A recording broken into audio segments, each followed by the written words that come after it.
What is up, gamers? I wanted to throw together a quick video showing my pre- and post-fight analysis of each of the matches I played with Pipeline Punch at the 2025 MRCA Finals. Without further ado, my first opponent of the day would be Blister, driven by Southeast Missouri Combat Robotics' own Michael Mueller. It is a Peterbar kit, a 4-wheel drive Drisk kit sold by repeat-robotics.com. I know these guys can maneuver pretty good and hit me hard if I let them, so as always I intend to use my reach and maneuverability advantage with Pipeline to prevent them from hitting me. I'm specifically targeting the drive motors placed in the middle of the chassis, as well as the battery placed right at the rear of the chassis.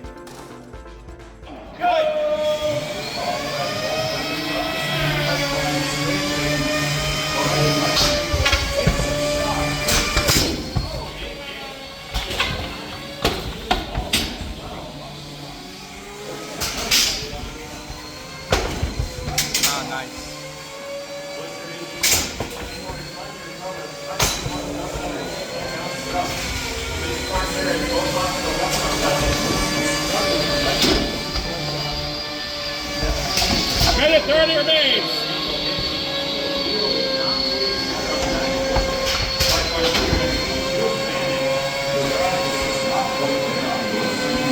IEC motion.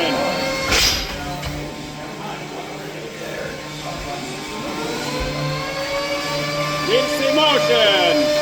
I'll set a count out in 10, 9, 8, 7, 6, 5, 4, 3, 2, 1, and that's a knockout!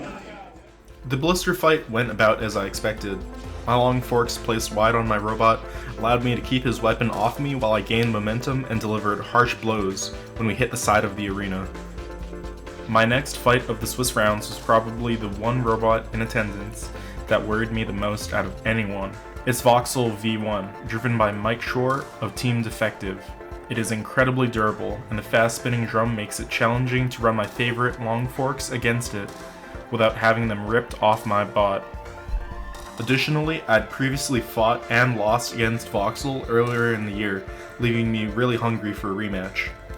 I opted for shorter forks, specifically designed to bounce beater and drum weapons, placed on the inside configuration so that they would act more as feeding forks rather than corral forks, and reduce the amount of leverage that Voxel could get to rip them off my robot. I know that Voxel tends to gyro a good bit and takes a long time to get stable once unbalanced or flipped over, so my game plan going into this fight was to try to keep him off balance and slug it out to get to a JD.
This fight went to a JD win for Pipeline. I got a little sloppy there trying to keep Voxel stuck on the kick plates by backing into him, and my feeder forks got stuck a lot, but once Voxel unsharpened them, I was able to bounce him and keep him off balance for the rest of the fight. My round 3 opponent would be Jester. I know him well since he's a Rose-Hulman alumni. Jester has exposed wheels and a large weapon with a ton of reach. I know that I want to try to abuse his flat sides and take opportunistic shots on his wheels while avoiding trading weapon on weapon blows for risk of losing my belt.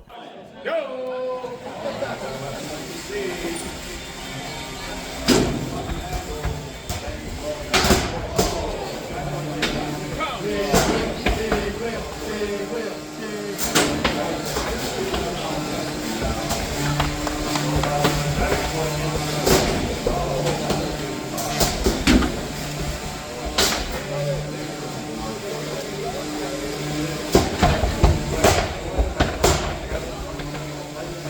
Minute 30 remains.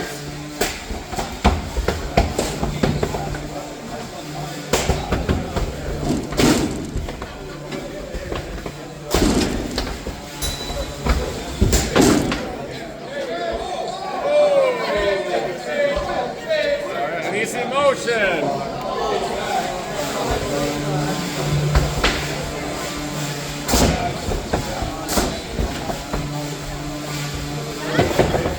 One minute remains. Oh.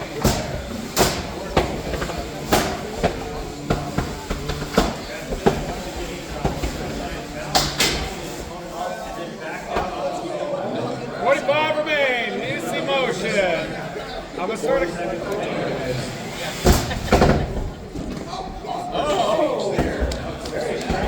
motion. Gonna start a count out in 10. 30 seconds remain.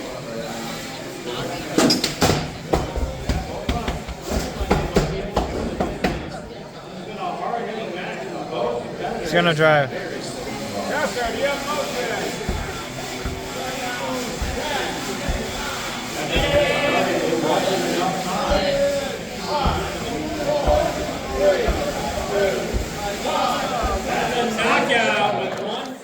During the match, my TVS diode and capacitor broke loose, and I began to have recurring brownouts. Due to the way that no pulse failsafe works, I had to patiently wait for Pipeline's motors to rearm after reconnection, since moving them too soon would cause them to not arm for a longer period of time. My round 4 opponent was Chaos Blitz by Miles, the builder of Cold Snap. It uses the same weapon assembly as Scurryfest, so I knew that it would likely keep weapon up and deliver devastating blows if I let it. Although the TPU forks posed a risk where he could control my wedge, I ran the wedge anyways because I could just barely slip between his forks. Generally, this match I wanted to feed slow and juggle him, launching him up in the air and staying away from him while he was in the air and hitting him just as he hit the ground. Go!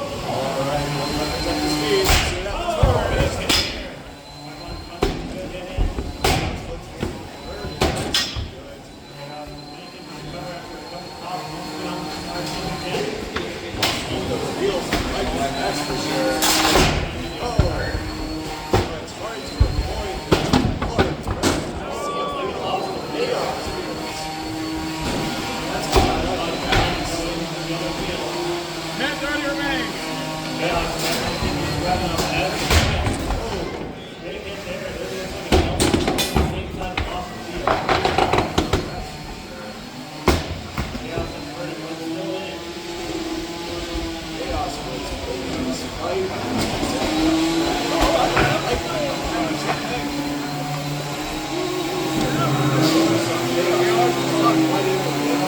Easy motion. Seems stuck.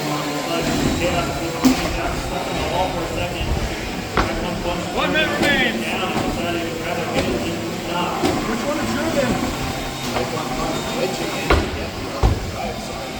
It's the back one. 45 remains.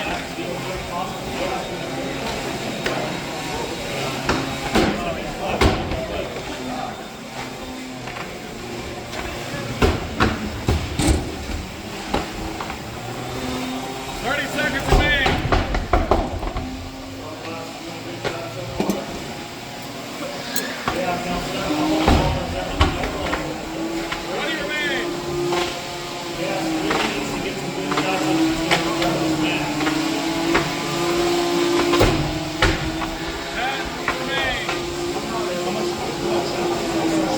10, Back 5. to the over in 5, 4, 3, 2, 1, and that's the match. I was able to play the first engagements exactly like I wanted. The wedge worked great at popping him up in the air, and I was able to stay after him on the ground. After his rear wheel came off, I played conservatively to seal the win. My semi-final opponent would be Candy Striker, driven by Rachel de Guzman and sporting a fully aluminum beater. I chose the long forks and placed them in the outside corral position. Prior to the match, I swapped my weapon stack because my old one was getting too worn. Just like just about every other robot on this list, I really wanted to attack the sides, try to avoid weapon on weapon, and play to pipeline strengths.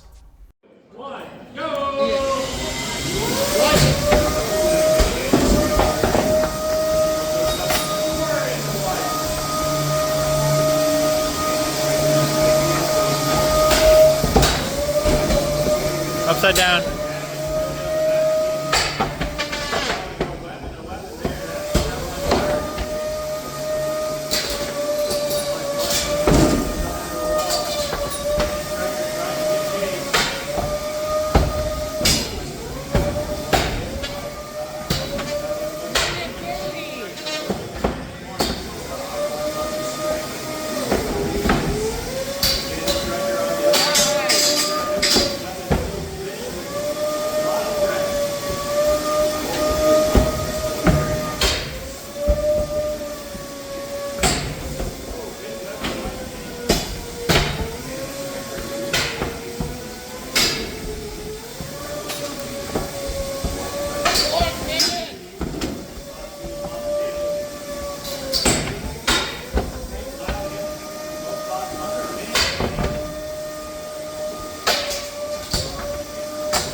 I ended up winning the JD after getting flipped over and proving weapon functionality. I'm not too happy with how this went down. I was lucky that Candy Striker's aluminum beater could do little to my TPU armor or AR500 forks. What happened was my hubs were rubbing on my uprights and they had a ton of excess friction, meaning that the weapon couldn't actually spin up to full speed. I was driving as careful as I could and trying not to strain the weapon system as much as possible pretty much throughout the entire fight. My final opponent would be Carmine, a 4-wheel drive beater bot driven by Lil, also a member of Team Defective. Last year, I was knocked into the losers bracket by Carmine, but managed to narrowly win our rematch to make it to that year's finals. Carmine is challenging to chase down, but is very susceptible to gyro. I threw on the beater forks in the narrow configuration and decided to ad-lib the fight, however it turned out, reacting to how Carmine was being driven, right then and there. 2, 1, go!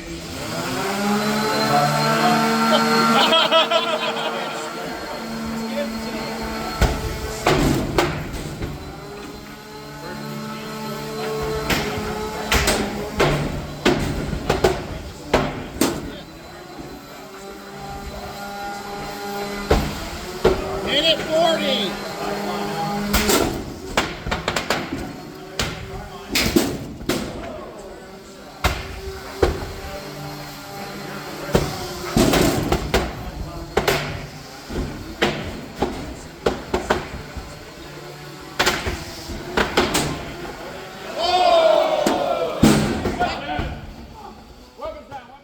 This fight ended up being a slugfest that I really wish went longer.